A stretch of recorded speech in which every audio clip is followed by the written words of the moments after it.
Really interested. You've got an orchid lesson coming up, right?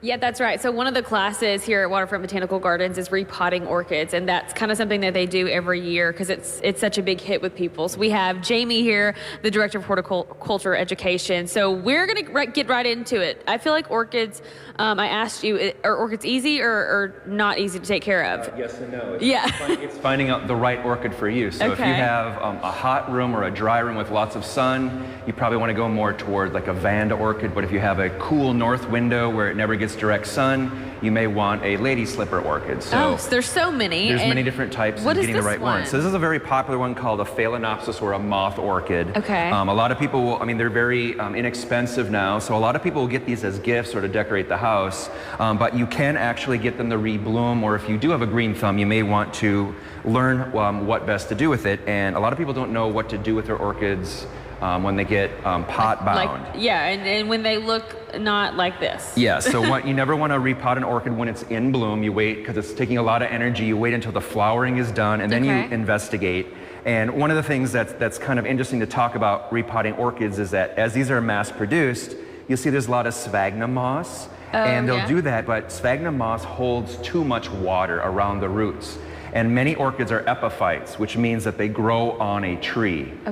So in the wild, these roots would actually be kind of sticking to the bark of a tropical tree. But sphagnum moss is not quite the same. It's holding too much water. So are we pulling that out? Yep, and so what we need to do is, these are healthy roots because they see that they're firm and kind of fleshy. And the live root is inside that. But we want to avoid getting roots that are getting root rot.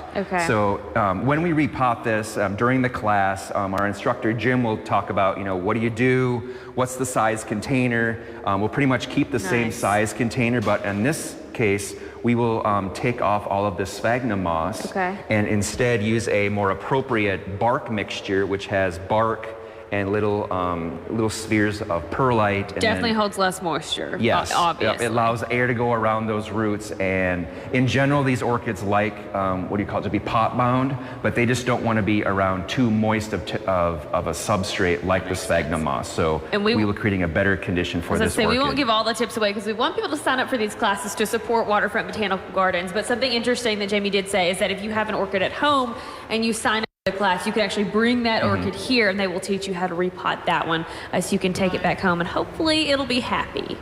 I like that because sometimes when the flower goes, you think the whole flower's gone. Yes, I tried to save like 4 of them and I couldn't. And Jamie, where were you like 3 days ago?